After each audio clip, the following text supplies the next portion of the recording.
Capital News tonight. BAYERN region confirms rise in new coronavirus cases.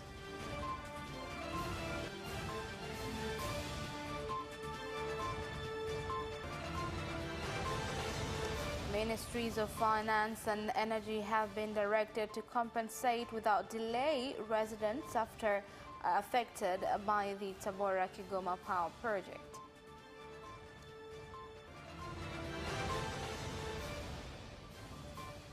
And in sports, Ihefu in big trouble after a 2-0 defeat by Yanga Sports Club.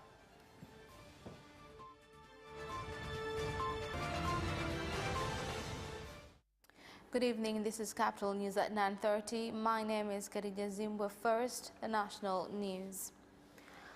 BAYERN Region Commissioner Juma Homera has confirmed new coronavirus cases at some hospitals in the region. He has urged residents to take precautions by following prevention guidelines issued by the Ministry of Health on the virus. I instruct all district commissioners, governmental and non-governmental organizations and security agencies to administer the instructions effectively. I believe every district commissioner will be supervising his district, including holding meetings of committees to deal with COVID-19. The committees must be convened to discuss about COVID-19 in their district. The precautions are as follows: to wear the face masks correctly, to the means of transportation, to the markets, to healthcare facilities, offices, restaurants, and classrooms for students.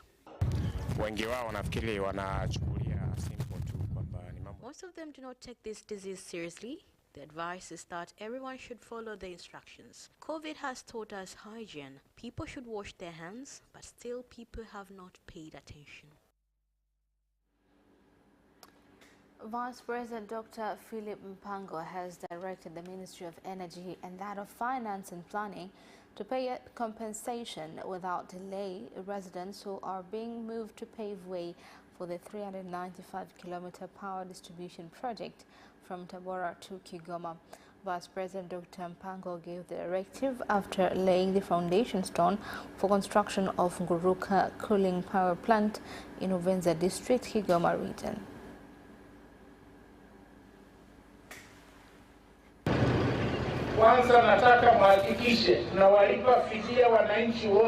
I want to make sure all citizens are compensated who will be affected by this electricity transmission project. I do not want to hear the project is stalled because we are late to pay for the compensation to the people when this project passes. We are too late, my brothers. You know the suffering of power outages. We are failing to open factories for lack of electricity. Everyone needs a fridge to store food. We need reliable electricity so that we can do various development activities.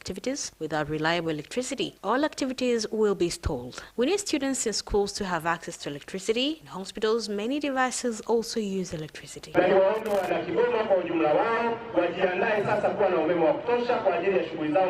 would like to ask the people of Kigoma to prepare to have enough electricity for development activities. The electricity we had is not enough. This station alone will be able to generate 12 megawatts, but the maximum capacity is 36 megawatt.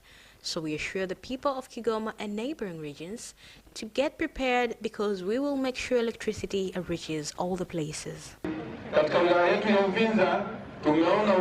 In our Uvinza district, we have seen the implementation of the CCM manifesto, the construction of the VETA college. We have also witnessed various water projects that are in the final stages of completion.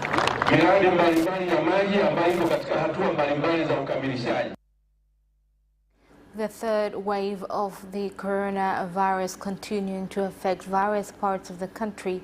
In Dar es Salaam, residents have called on the Ministry of Health to increase sensitization and prevention guidelines, which many people appear to ignore. People are not that much serious from the previous phases. When virus was at the peak, we could see buckets of water and soap, sanitizers everywhere. I have a cotton face mask, which helps me from dust and viruses. Of course kwamba mimi naweza nikasema kwamba elimu ndio People are fully aware of the outbreak because we have been living with it for almost 2 years now. Madhara yake na kila mtu anaona. Kwa hiyo kwamba kutokana na mimi nimeshaona kumbe nikiumwa kifua na mimi nipo vizuri kutokana na leo huko. With commencement of new mobile phone money transfer fees today, citizens have started to feel the pinch and have urged the government to review the charges, with agents saying they will affect businesses as the number of users will decline. Kweli yamekuwa mabaya. Makato yamepandishwa kwa asilimia kubwa sana ambao si watumiaji yanatupa shida. The charges are very bad because they have been increased in a higher percentage. As users, we are indeed going through some very difficult times, forcing us to stop from putting money online, because once you put money on the mobile financial services, withdrawal charges are very high. If possible, they should stop this, if not reducing amount of money charged. Ni kweli limetuasili kwa asilimia kubwa kwa sababu wateja wametofautiana au watu tumetofautiana. As mobile money agents today, we have felt the impact of the new charges because some people are still not aware of the new tariffs. They think I'm the one who has took their money. I have been shouted at several times when transactions were noticed how customers used to withdraw money. Lakini sasa hivi ukitaka kulipa kwa fedha iliyoko ndani ya simu yako, maana yake zile gharama. Right now, if you want to pay through the money available on your phone, it means the cost will increase even more. The cost of mobile network is higher in Tanzania compared to Kenya. When you add the other fees, you hinder entrepreneurship, you restrict the ability of these networks to increase employment, because you can also do business using various networks and investments. When you increase tariffs, you put a barrier to entrepreneurship through networks. Ajira, kwa sababu unaweza ukatumia hii mitandao kuweza kufanya biashara mbalimbali na uwekezaji mbalimbali. President Samia Suluhu Hassan has met and held talks with a special envoy from the United Arab Emirates, Sheikh Shakbut bin Nahyan Al Nahyan, at State House in Dar es Salaam, where they agreed to strengthen cooperation between Tanzania and the United Arab Emirates.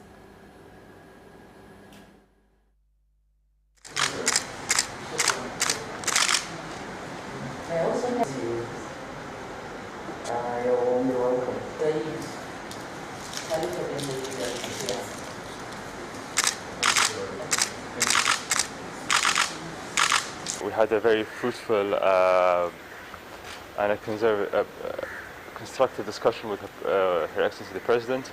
I extended the warm wishes of underguards of my leadership, His Highness Sheikh Khalifa bin Zayed Al Nahyan and His Highness Sheikh Mohammed bin Zayed Al Nahyan, the Crown Prince of Abu Dhabi, to Her Excellency and also the people of Tanzania. Tanzania has always been a fundamental and important partner of the UAE, and we always are keen to look for new ways of collaboration and new ways of areas where we can work together to benefit both brotherly nations. More than 100 fishermen from the lake zone have started a strike to pressurize the government to reduce the 2% levy on fish sales charged on industries to at least 0.5%. A day after the Fishermen Union in Lake Zone began the strike, a number of fish processing industries in Mwanza have stopped production operations.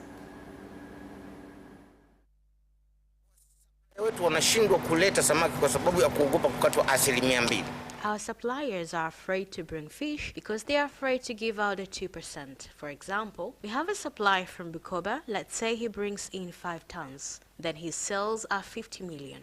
2% is going to be deducted from his sales, which is probably his profit.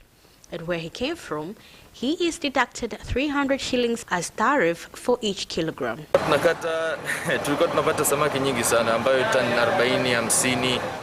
We used to get a lot of fish, 40 to 50 tons, but nowadays we get 2 to 10 tons if you are lucky to get a lot. Right now, these fishermen are not bringing fish to the industry. it makes us fail to run our factories. Nachotaka kuwasihi wavuvi wote wa Bukoba, wa Msoma.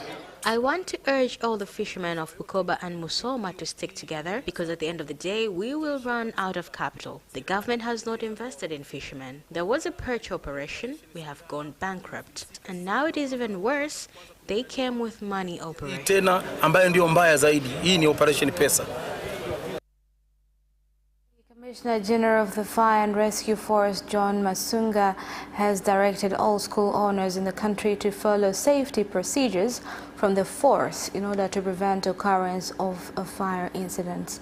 Commissioner General Masunga gave the directive during a tour of various schools in Morogoro Municipal, including at Tauni and Charlotte secondary schools, which were affected by fires last Saturday.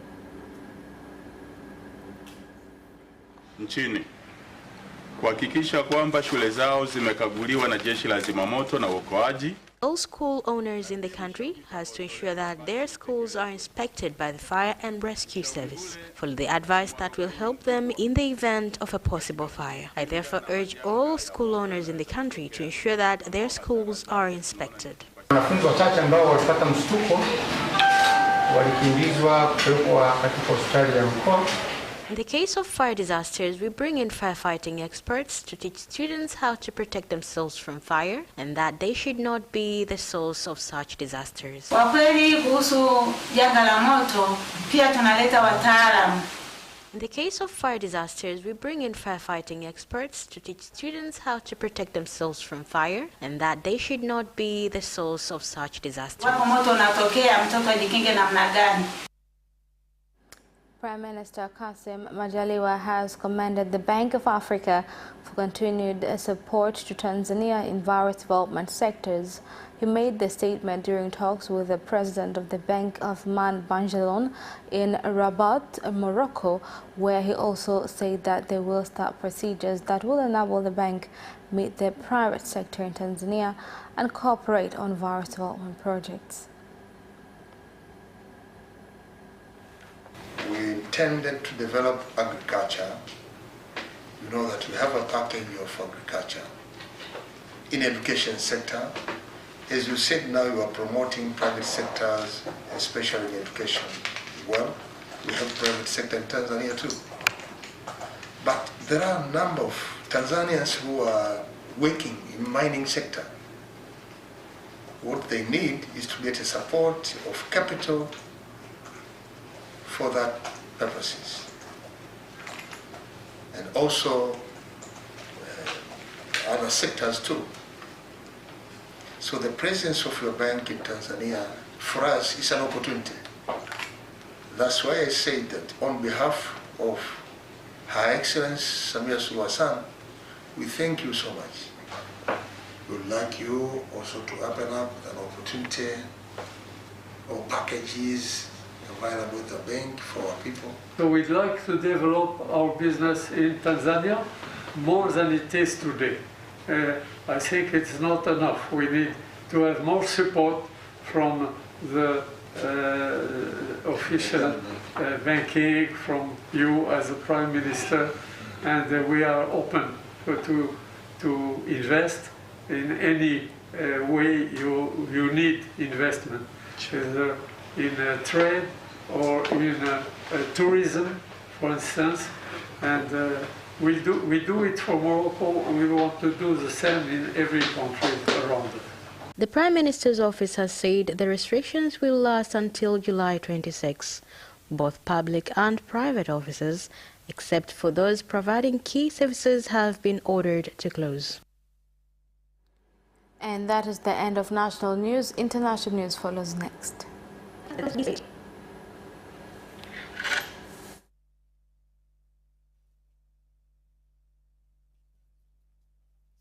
Matter to you. What's making the headlines and what's behind them? We're on the streets to give you in-depth reports and insights. DW News Africa.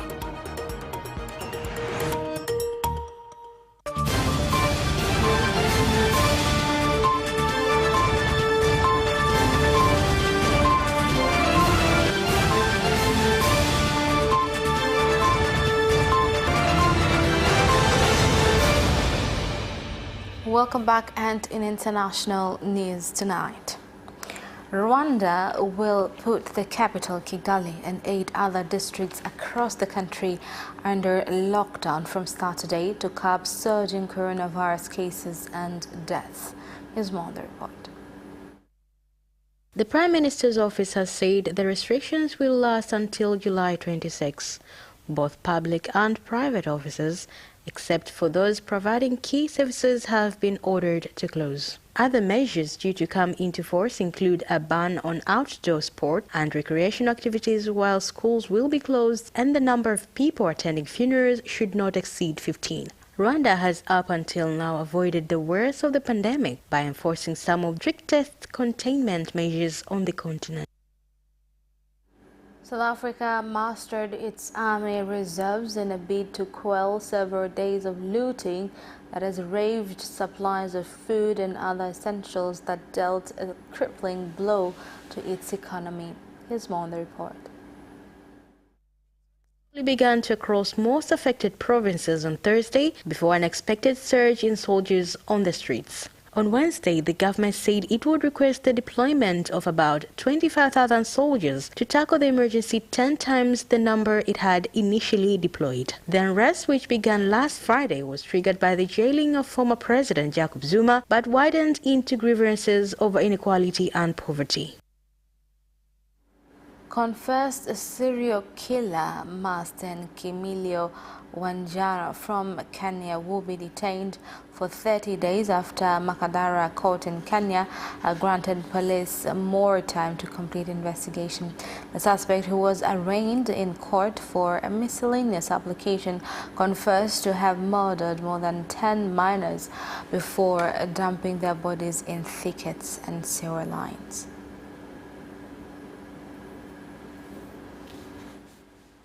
The allegation that there could be more bodies out there. Jambo la kutisha ni kwamba kunawezekana kwamba kuna miili zingine. So first I found that there are compelling reasons. Kote naona kwamba kuna sababu za wewe kuzuiliwa. As the investigating needs to travel around the country and see whether they can retrieve other bodies. So huwa inatakana aweze kusafiri wakiona kama kuna uwezekano wa miili zingine kupatikana. Okay, no, the motion was 6-14 days. Gadi alikuwa ameomba both asked for siku 14, lakini wakati alikuwa ameapishwa aliomba siku 30, which I think are reasonable given that the investigative team will need to travel. Na hakimu anaona kwamba inafaa kwa maana anatakana kusafiri.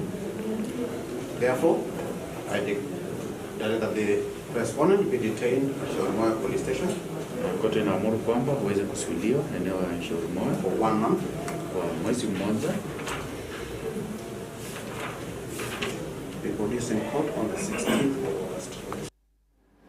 Youth in Uganda have urged the government to create a conducive environment which will enable them to become self-employed and access capital for income-generating activities that will alleviate them from poverty.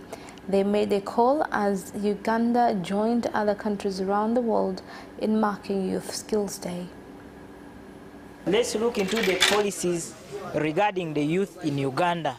Let's look into policies regarding youth within Uganda. If you look at opportunities like loans, do they reach out to all youth, even in villages?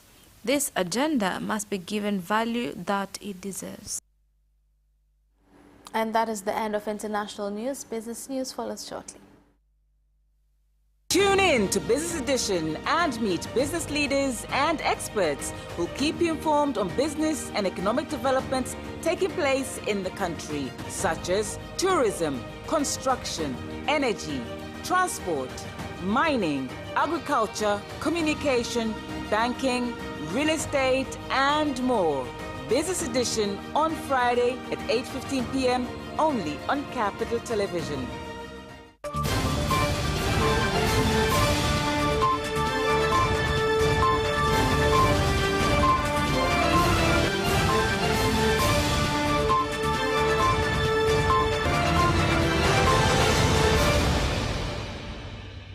Welcome back, and in business news.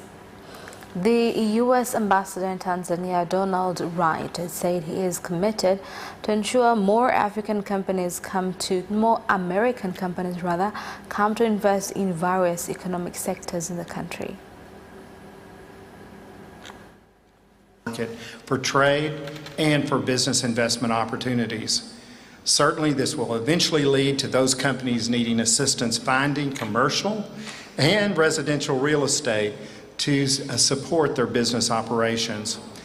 With RE/MAX's expansion in Tanzania, U.S. and other investors will have a globally recognized brand advisor to assist them in making these very important and crucial business investment decisions. In fact, I'm pleased to hear that the government of Zanzibar has recently announced a program that will allow foreign investors to more easily take advantage of tax and residency benefits for investment on the islands in Zanzibar.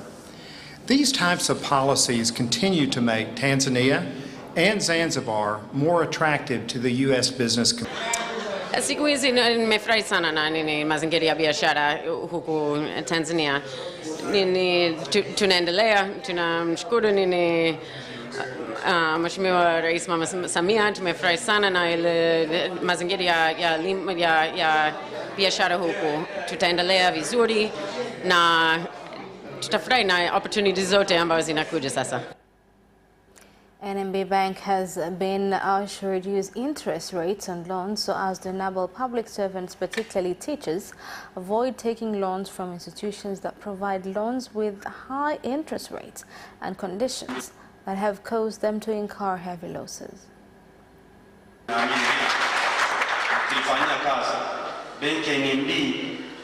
NMB is a leading bank with many branches in the country, making it accessible everywhere.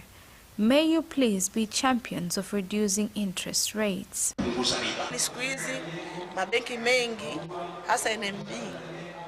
NMB offers loans fast. There is no need of seeking the service elsewhere. And the Commissioner General of Tanzania Revenue Authority, Alfayo Kidata, has said that many entrepreneurs have failed to benefit from improvements being made on taxation systems because they do not see the importance of record keeping. Wafanyabiashara wote tutunze kumbukumbu ili kuwezesha maofisa wetu kukadiria kodi. It is important for all traders to keep records. That will allow our officers to estimate rightful taxes. Government does not want to collect tax that has no reality.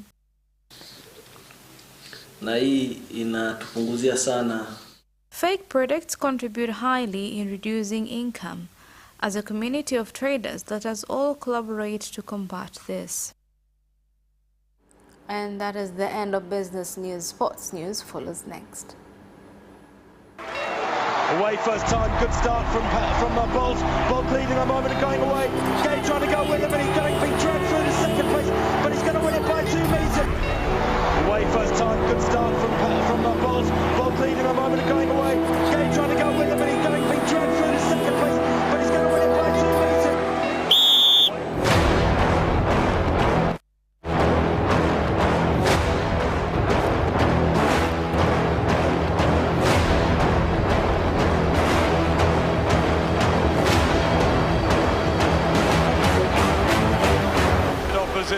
Marquinhos, he did lose to Lynn.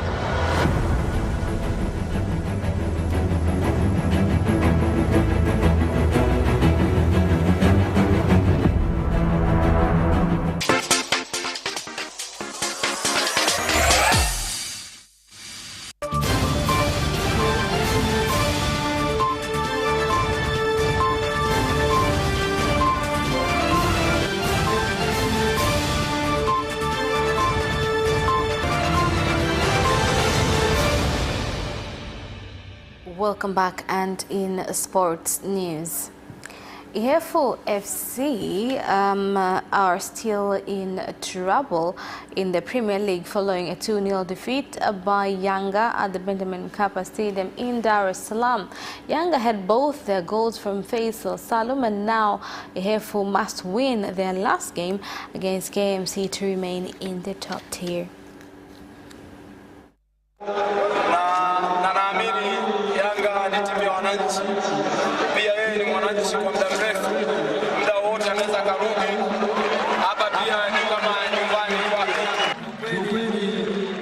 Sina cha kuwalipa, lakini nasema asante.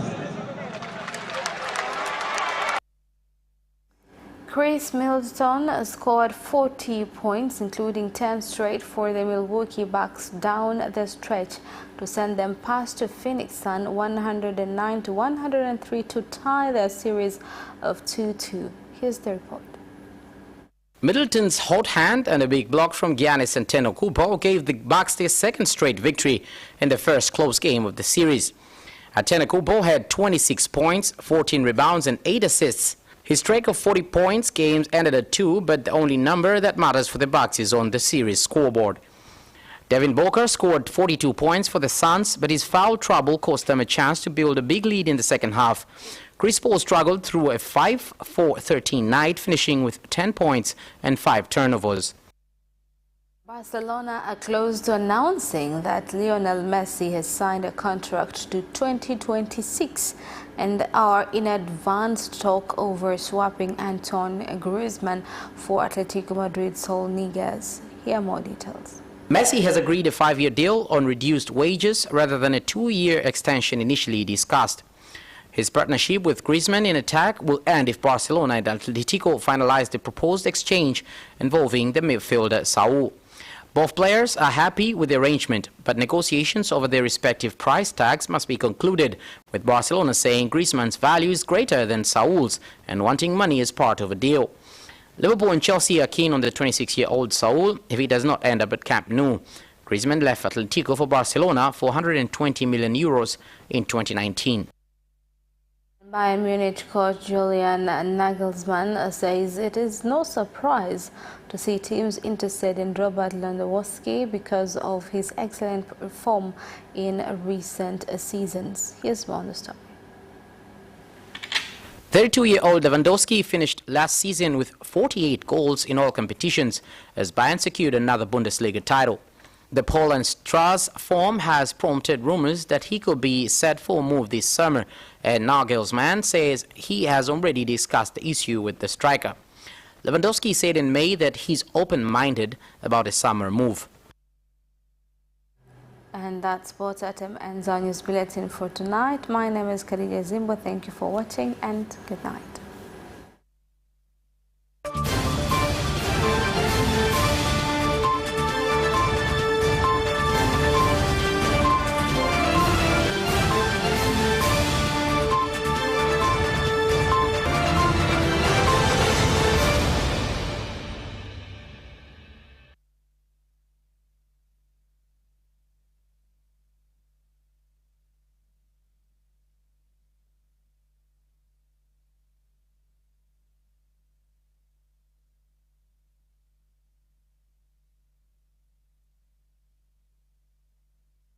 Live on our social media accounts, YouTube Capital TV and Facebook Capital Television Tanzania from Monday to Friday at 9:30 p.m. Don't forget to subscribe and put notification on.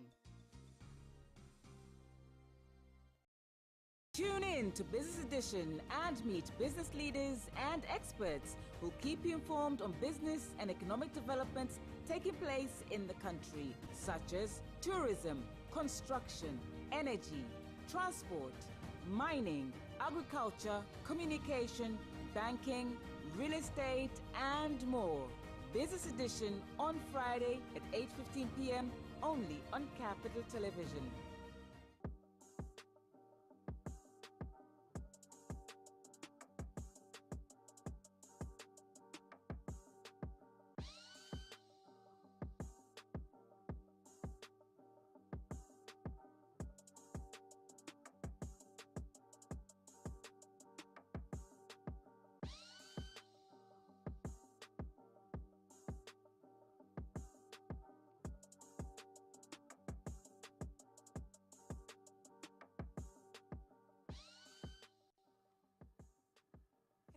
Hello and welcome. Karibu sana. Na sasa hivi tunaingia straight kwenye kufuatilia kuhusiana na kipindi chetu cha leo ambacho ni Captured. na this is one among the most fascinating programs actually. Ukiwa na sisi unajifunza vitu vipya ambavyo vimetokea, unapata story mpya, lakini pia kuna vitu ambavyo utajifunza kutokana na mada tunazokuwa nazo hapa leo. Uko na mimi Khadija Zimbwe together with Vanessa Victor, and yeah, it's 1 hour ambayo will give you all the updates ambazo unahitaji kuzifahamu kwa vitu ambavyo vimetokea this week. Now when we talk about the hot stories of the week, ni kabla tujaenda mbali sana, we start with the leading story of the day ambayo ni kuungua kwa soko la Kariakoo. Tumekuwa tukiliona soko hili likiwepo, likiendelea na nini. After years unakuja kusikia kitu kama hiki kwamba leo mnaamka mnaambiwa soko limeungua. We have a few clips ambazo mnaweza mkazisikia hapa if our editor is ready. Anaweza tukazipata kuzisikiliza.